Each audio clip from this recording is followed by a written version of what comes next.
Hi மக்களே! எல்லோருக்கும் மாலை வணக்கம். எல்லாம் எப்படி இருக்கீங்க? நல்லா இருக்கீங்களா? நல்லா இருப்பீங்க. நல்லா இருக்கணும். கடவுள வேண்டிக்கிறேன். என்ன இந்த பதிவுன்னா, ம் ஆனமலை ஆறுலயும் சரி, ஆழியார் ஆறுலயும் சரி, பரம்பிக்குளம், திருப்பூணித்துறை மலை இதுல எல்லாம் வந்து தண்ணியெல்லாம் ரொம்ப திறந்து விட்டுருக்காங்க. டூரிஸ்ட் வர்றவங்களும் சரி, சாமிகளும் சரி, ரொம்ப ஆழமான பகுதிக்கு போகாதீங்க. சரிங்களா? முந்தா நேத்து வந்து 2 பேரு அப்படியே அடிச்சுட்டு போயிட்டாங்க அப்படின்னு சொல்றாங்க. ஸோ அதனால போகாதீங்க. அப்புறம் பொள்ளாச்சி டூ எடக்காரம்புதூர் வர்றவங்க சைட்ல எல்லாம் பார்த்து வாங்க. நான் ஒரு பாம்பு வீடியோ போட்டிருந்தேன் இல்லைங்களா? அந்த சைட்ல எல்லாம் கொஞ்சம் பார்த்து வாங்க. ஏன்னா வந்து அந்த மலம்பாம்பு வந்து போயிட்டு வந்துட்டுமே தான் இருக்குது. ஸோ, அதனால வந்து கொஞ்சம் எல்லாரும் பார்த்து வாங்க.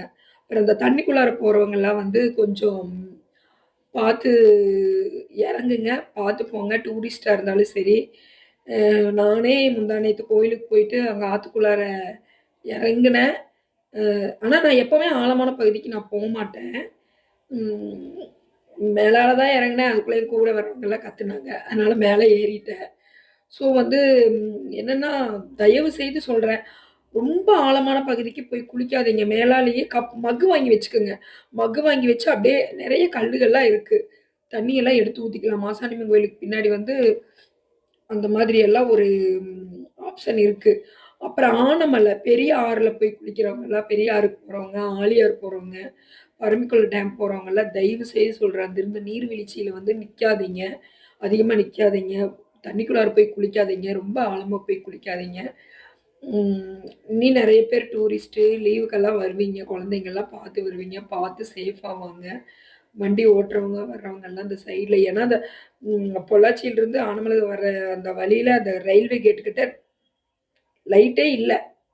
அப்படிங்கல கொஞ்சம் மெதுவா தான் வரணும் அந்த இடத்துல. கொஞ்சம் பார்த்து பத்திரமா வாங்க. அப்புறம் பனிக்காலம் ரொம்ப ஆரம்பிச்சிருச்சு. என்ன பண்றது? குளிரு 4 மணி ஆனாலே குளிர் அடிக்குது.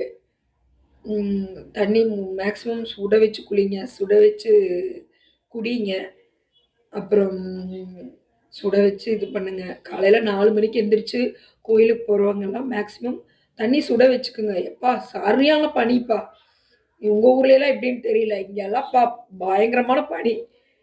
எல்லாத்துக்கும் மாலை வணக்கம். எனக்கு சப்போர்ட் பண்ற எல்லாத்துக்குமே நன்றி. சப்போர்ட் பண்ற எல்லாத்துக்குமே நன்றி. சேனல் வைக்காதவர் வந்து பேர் சொல்லக்கூடாதுன்னு சொல்லியிருக்காரு. அவருக்கும் ரொம்ப நன்றி. ஏன்னா இந்த 2, 3 நாளா அவர் எனக்கு சரியா கமெண்ட் பண்றதில்ல. பார்ப்போம். மிக்க நன்றி. வாழ்க வளமுடன்.